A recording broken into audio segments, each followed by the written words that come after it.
Right, so this 2012 Mazda 3 has got a battery drain on it. Customer come out, battery's flat overnight. We've had a recovery company come out. They've gone through all the fuses. They've done it slightly differently, pulling fuses out, etc. But they have narrowed it down to one fuse. So they said, if they pull that fuse out, battery doesn't go flat. So they're onto something. But with battery drains, we have to let the car shut down for half an hour to 45 minutes to make sure every system has shut down. The chance of him getting it right, pretty slim, but he might have done. So we don't know.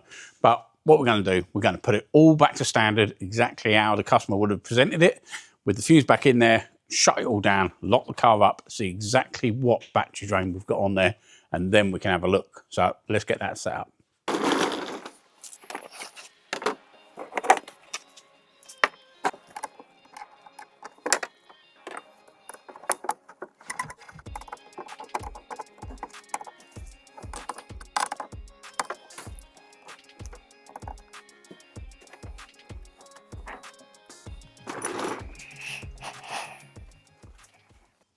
So that's that all set up on the meter. It is drawing about 1.6 amps, but it's only just gone on. So a few things are going to shut down. I don't know what it's going to shut down to, but we'll be able to show you exactly what's going on. We've got the fuse back in there. We've put our isolator on there. So if we want to remove the meter, we can literally do the isolator button back up.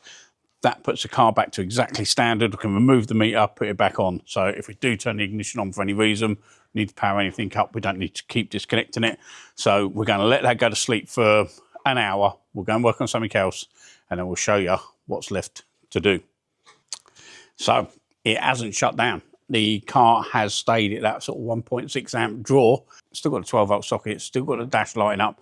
Quite a few things are staying live. So what we're going to do, we've got 1.6 amps drawing from that fuse, well, from the battery. I want to know how much is actually drawing from the fuse itself. If it's exactly 1.6, we might be able to trace it down to one thing, but that inside the fuse layout is saying room, which is normally just interior lights. But why would that be keeping all the dash and everything lit up? So let's see how much it actually draws through. So get the amp pound, mini fuse, 15 amps.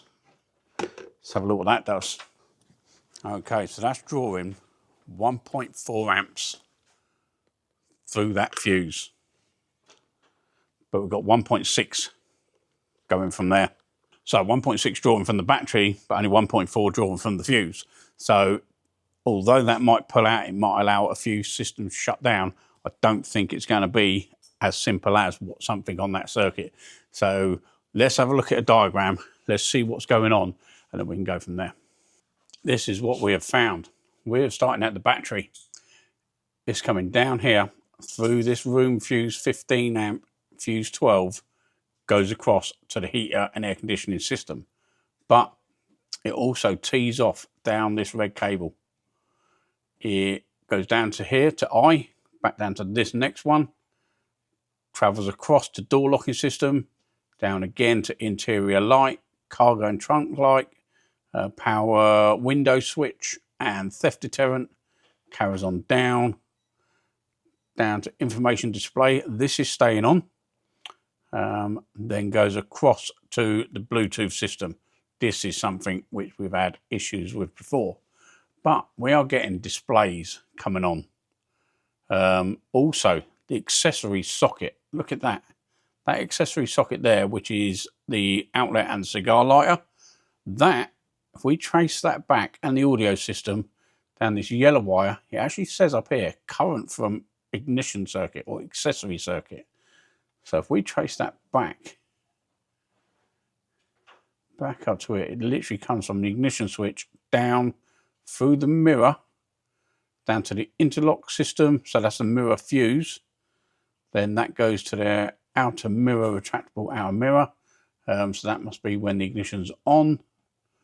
Where else does it go? And again goes to the audio system and the accessory socket. So let's go and check these fuses. Outlet 51, 53, 59. And what was the other one? The mirror one as well. They're going to be internal. So let's go and check them, see if we've got voltage on them. So if we got voltage on them fuses, we know we're getting some sort of backfeed. Could be from the ignition switch going down, could be backfeeding from it, but there's no reason for that center, for the 12-volt socket to be alive according to that diagram. So we've noticed something just by visual inspection. So let's go and check them fuses.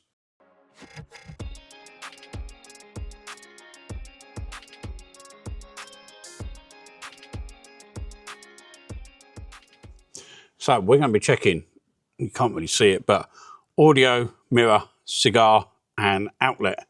Let's see what they've got on there.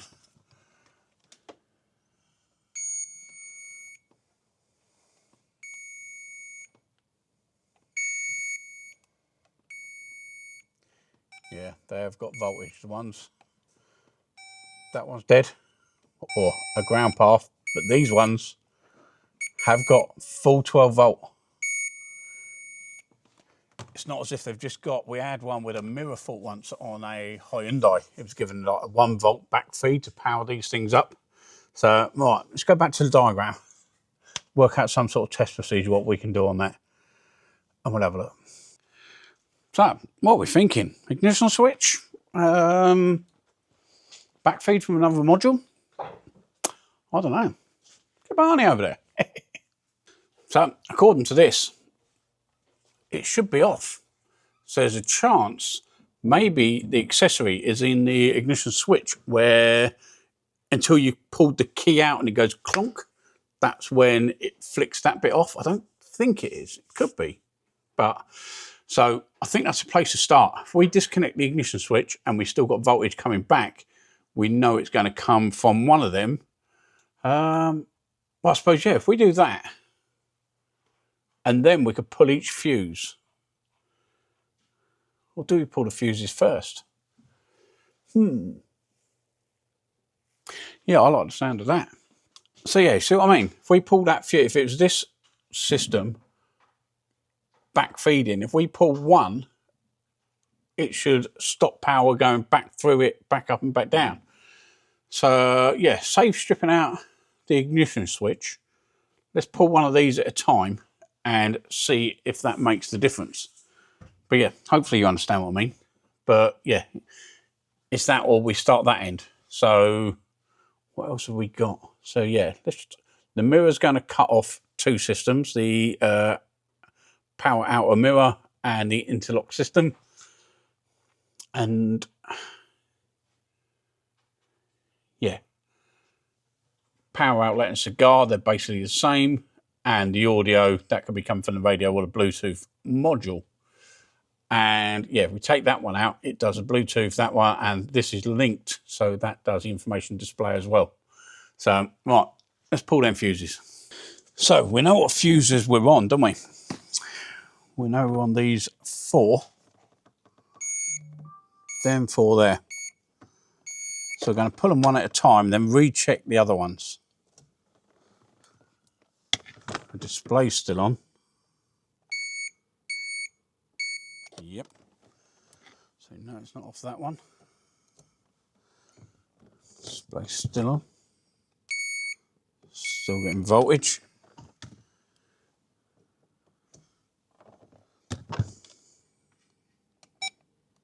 Aha, that one's gone now. Now, did that work? I think it did. I think. Let's put that one back in.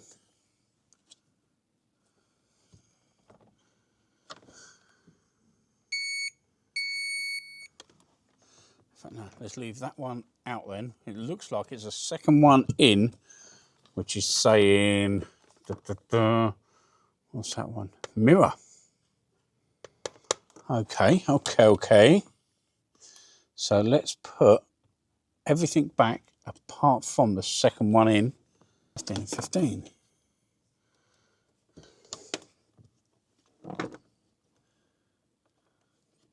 Ooh.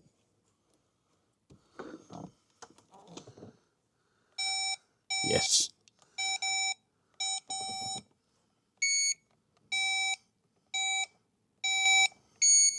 So, all 3 of them are dead now. The dash has gone off. We put that one back in. bringing the dash back on. You can't see it, but I can. And it's powering up the other ones. So we didn't need to go down the ignition switch side. Let's pop that back out. Dash is off. Radio's gone off. Let's see what the meter's reading now before we strip this down.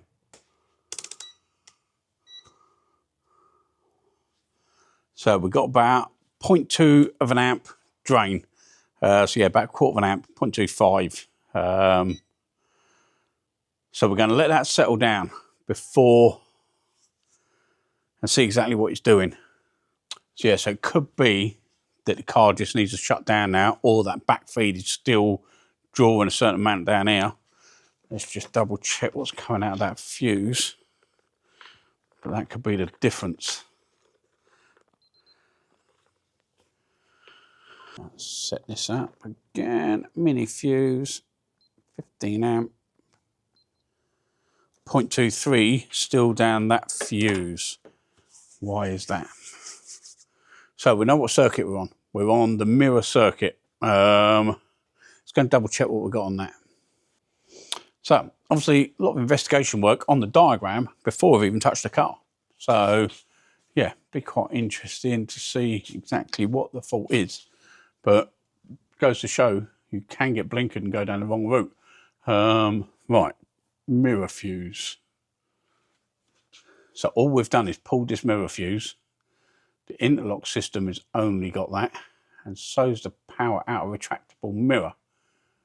So once we've pulled out of this, so this is suggesting we're getting voltage back down through that fuse and powering up down this yellow wire and powering up these fuses. So we pull that one, these ones go dead. So while we're waiting for that to shut down, I'm going to get up a diagram. Hopefully we've got one for the mirrors. And then we'll be able to see it must have a permanent live shorted, sending it down the switch live to turn the other ones on. What a dimming power outer retractable mirror, which I would think it would be. And we know what fuse it's going down on. And let's see if this has got a permanent live to it, which, no sign of it. So this is the mirror 10 amp, what we've got a voltage coming back from. So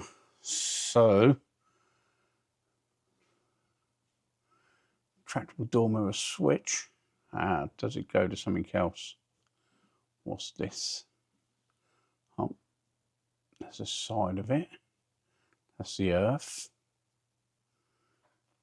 There's nothing really. So the only other thing could possibly be, if it's on the same switch, is the windows. Could it be that? It could be. Or it could be a multi-plug going to the door. It's got to be something with a permanent live drawing back down there. So if we go to Windows, I wonder if it is a separate switch. I think we're going to have to strip the door open to have a look. All power windows. Nothing on the window switches either. So I'm not quite sure. It doesn't say that that does any of the other switches either. The window switch. Well, let's have a quick look at the back of that first diagram we was on. I suppose the main thing we now got to work out is where this is coming from. Key interlock system. Shift lock system. I wonder what that is.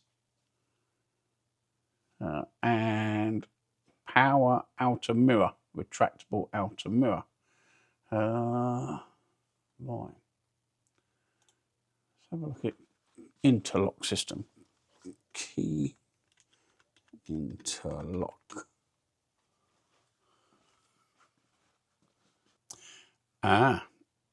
It's the one, if it's a auto,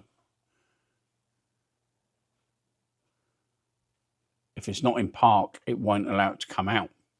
Although I didn't drive it in, I can't remember if it's auto. So if it's auto, it could still be around the ignition switch.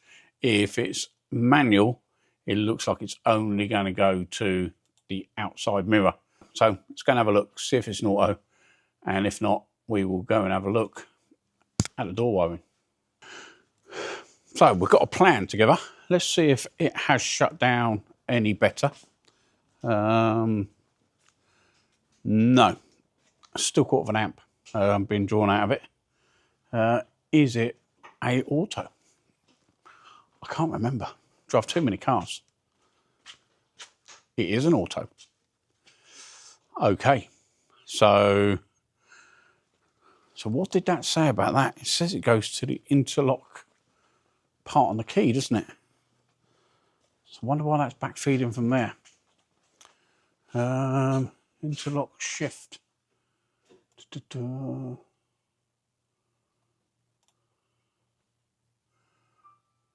Let's have a look at the main diagram for that bit.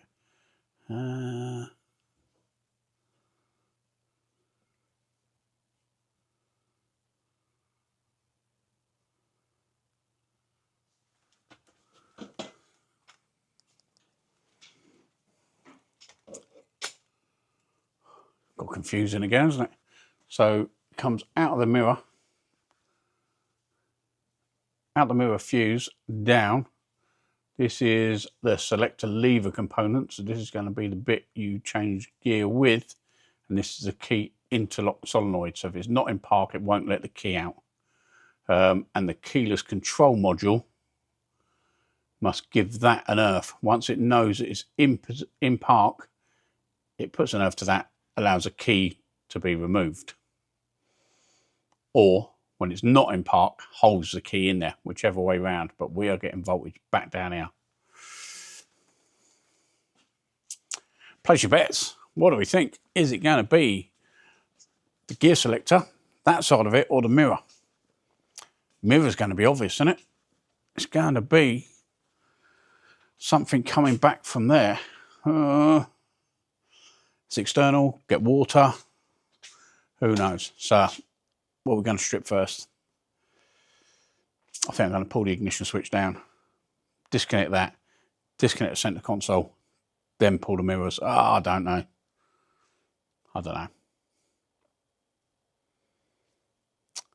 Yeah, let's do it that way. Right, pull that off, pull the ignition switch down, pull the center console up a bit, disconnect what we can. But what we will do, we will keep that fuse in there, and as soon as we disconnect it, we'll see the center display go out, and we'll know that we've touched it, you know. So, what if it's something else? We've got, man. Yeah, let's do it that way. Then we'll go back to the door. All right. Let's put that fuse back in. Let's power that back up. Let's do a bit of stripping. So, obviously you can see all the conundrums we come across of which way to do stuff. Has that had some work done to it? Oh, it's not easy to undo the door, but you can obviously see what we've done before we've even touched it. All for the diagrams and stuff. We're not stripping the car apart. The amount of things we could have gone to.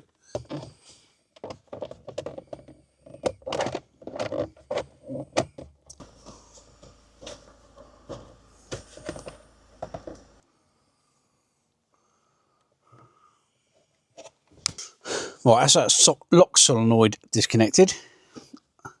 Still got everything on. Still got this on. Can we get this up? I think I'm going the wrong way. I honestly think I should be going down the mirror way. Find out. If this is easy to come out, we'll do it. And if not...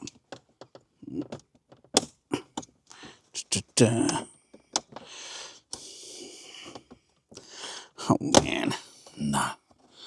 That needs to come up.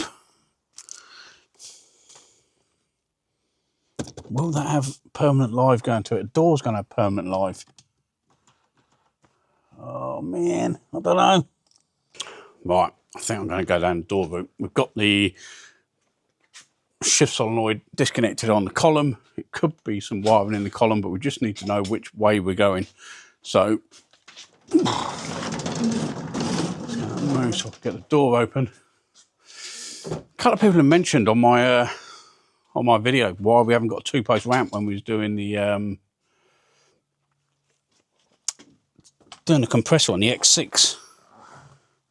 It's just not something we do, right? Yep. Oh, I must have opened that door. Yeah. Could you imagine doing this job on a two-poster where you're trying to get into that with a post in the way? The amount of times we're under cars, might do the odd ABS fault. That's about it. Oh, that's horrible as well.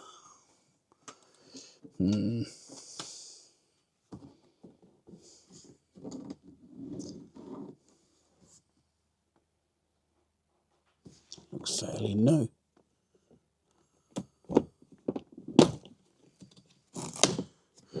What? That's been changed. Oh. Right, let's get a switch out.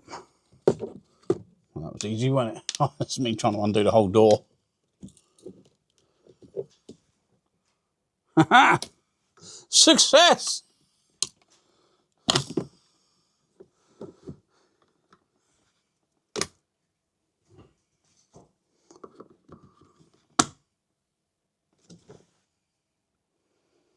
No. What is going on? It's gone off. Why has that gone off? It's weird, isn't it? Not on now. Oh man, I didn't notice when that went off. Something's happened.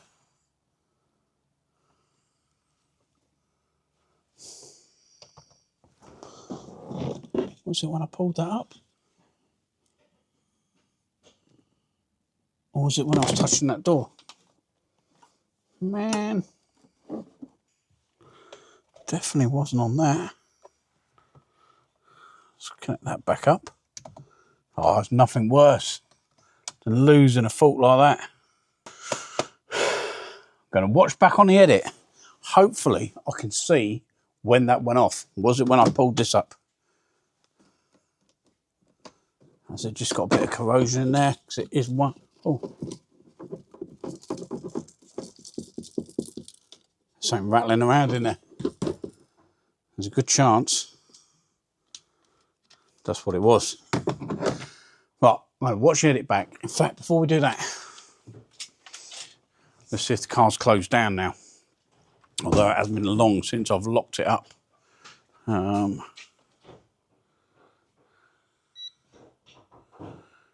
Yeah, it's definitely gone down further. It's down to 0.13, so by the time everything shuts down, that'll probably be okay. Right, I'm going to watch this edit and see if I can see exactly where that light went off.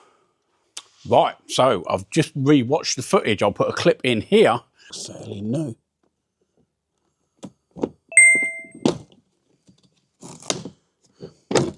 This is when it went off. Just as I pulled the switch up and said, this looks new, that's when it went off.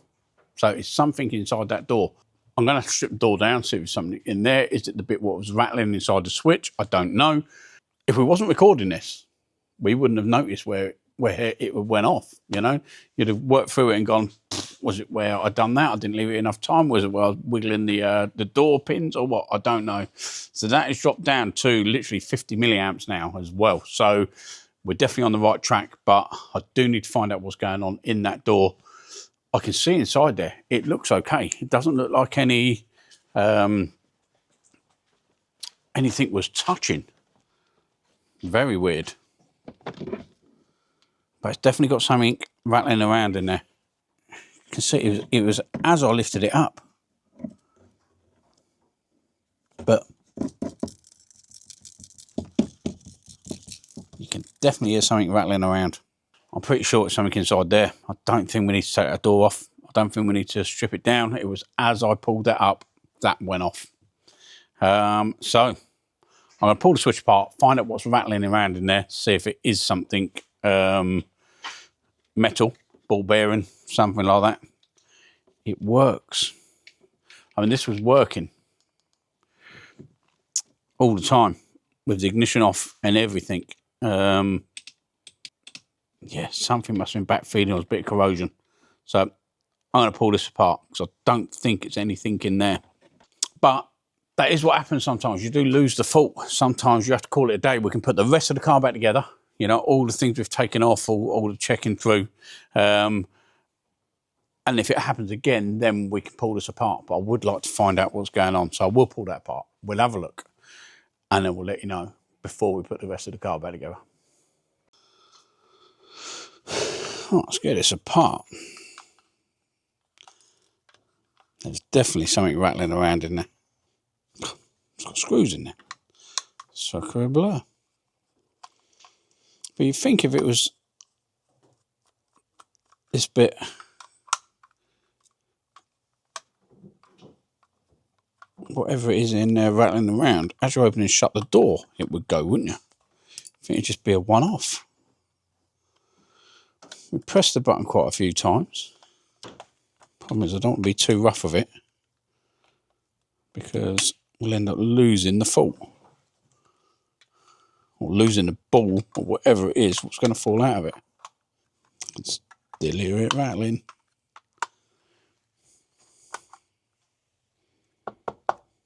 Not in there. It's just a tiny little bit of metal, which makes sense if it was shorted across something. This little horseshoe thing.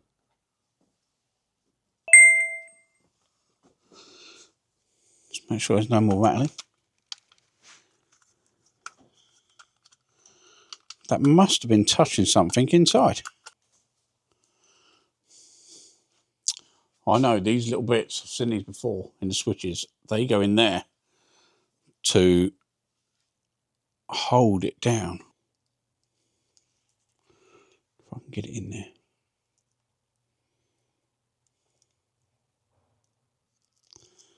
No, I can't get that back in there. But we've got a bit of metal floating about in a circuit board. As I pull it up, it goes off.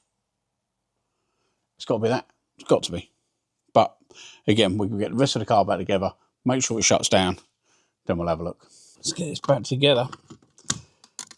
So last week we had a bit of music and stuff in the video. Some people didn't like it. What we've done this week, we're trying to make it a little bit more smoother than what they normally are. So quite often on my early ones or on my recent ones, I'll be going, right, what we're going to do, we're going to go and check this because this, and this, and this. Bosh, I'm into it, checking it. Somebody recommended doing the little bits of, you know, where I'm stripping things down, putting things back together. So while I've said this is what we're going to do, before I just jump and tell you the outcome, there's a little bit of a section in between. Do you know what I mean? So you've got a little bit of time to process what I've said, think about it, and then 15, 20 seconds later, I've got to that point we start talking again. So it's not so full on, I'm doing this, this is the outcome, doing this, this is the outcome. So hopefully you've seen the difference on this video. There is still a little bit of music where we're not doing too much talking. But yeah, let us know what you think of that. And there we go. She has shut down. We have literally got 20 milliamps coming out. It's absolutely fine. So yeah, it was just down to that bit of wire or a little bit of metal sat in the switch there. So yeah, let us know what you think about doing all the tests mainly on the screen and thinking about it before we even strip it down.